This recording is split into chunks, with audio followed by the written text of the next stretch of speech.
Assalamualaikum semua dan selamat sejahtera.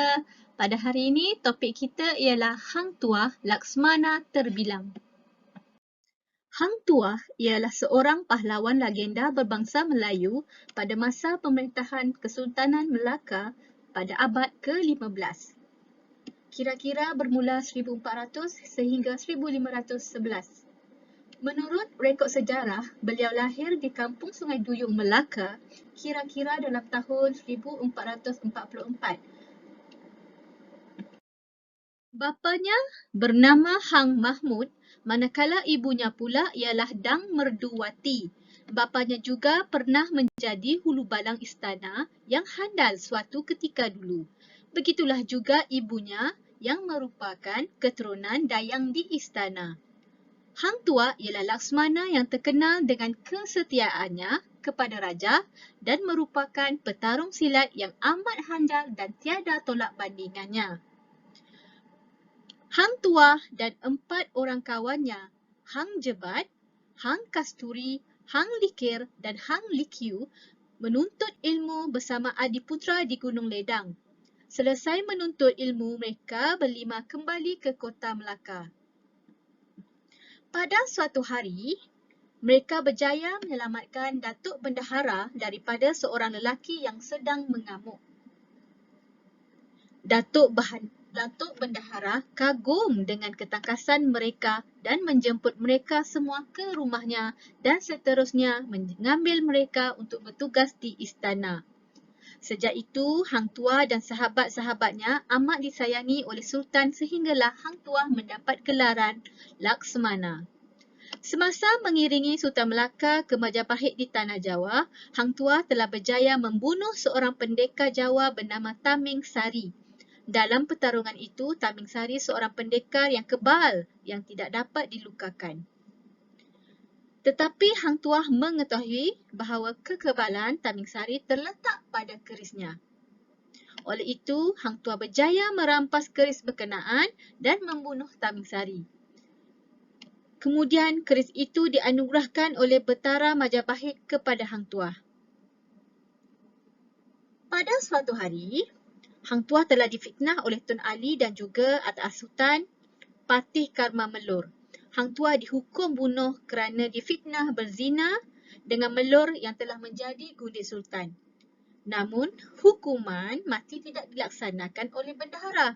Sebaliknya, Hang Tuah disembunyikan di sebuah hutan di hulu Melaka.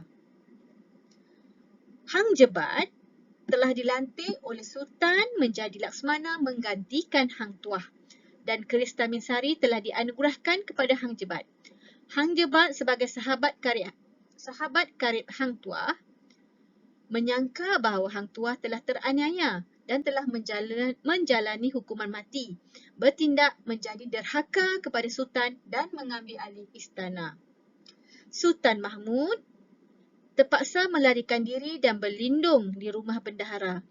Pada masa itulah, baginda baru menyesal kerana membunuh Hang Tuah yang tidak bersalah. Inilah masanya bendahara memberitahu yang Hang Tuah masih hidup.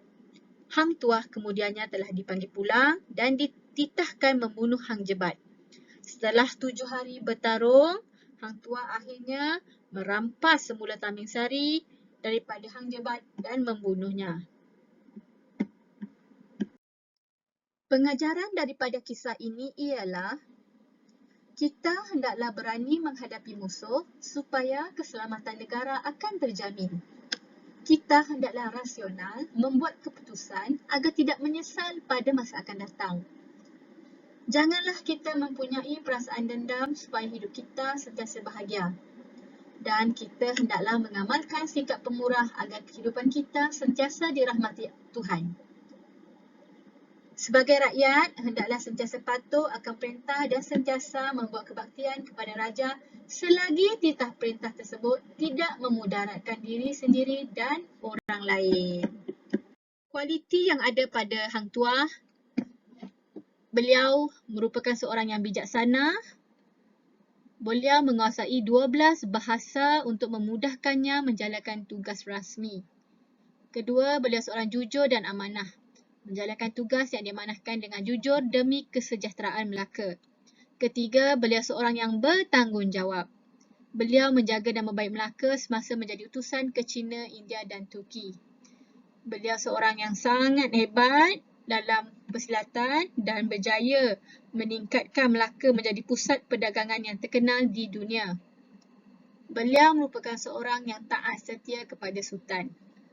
Beliau juga berani. Antaranya, beliau berjaya menyelamatkan Bendahara Tun Perak daripada orang mengamuk.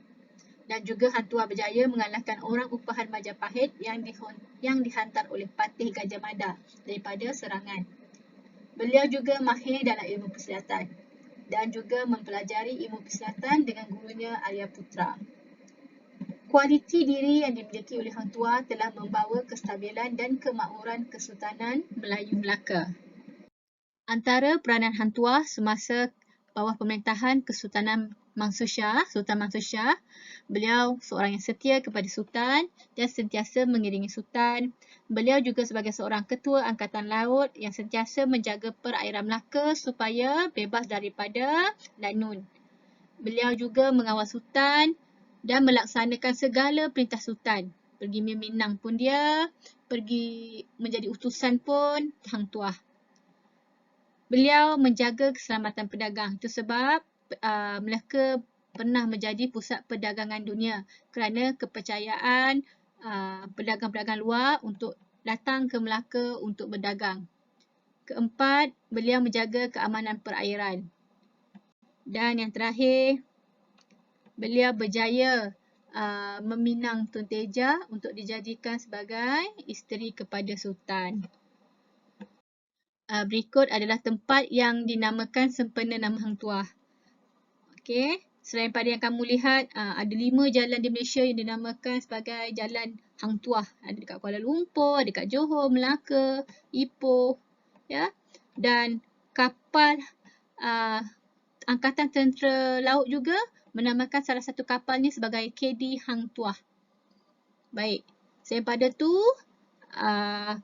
dekat mall ada macam food court makan dinamakan juga sebagai Hang Tuah Mall. Dan juga nama LRT, monorail ada nama Hang Tuah, Medan Hang Tuah dan Stadium Hang Tuah kat Melaka. Masjid Hang Tuah, pusat membeli belah Hang Tuah kat Hang Tuah Jaya. Apa lagi? Kampung Hang Tuah, Jambatan Hang Tuah dan sebagainya. Okey, ini contoh-contoh lah. Ada perigi Hang Tuah, ini makam Hang Tuah dekat Tanjung Keling kat Melaka. Baik, perigi Hang Tuah ni dekat Kampung Duyung, tak salah cikgu. Okey, itu saja. Jadi, 3 soalan mudah cikgu sediakan di Telegram untuk menilai kefahaman kamu terhadap tajuk Hang Tuah. Baiklah, jumpa lagi.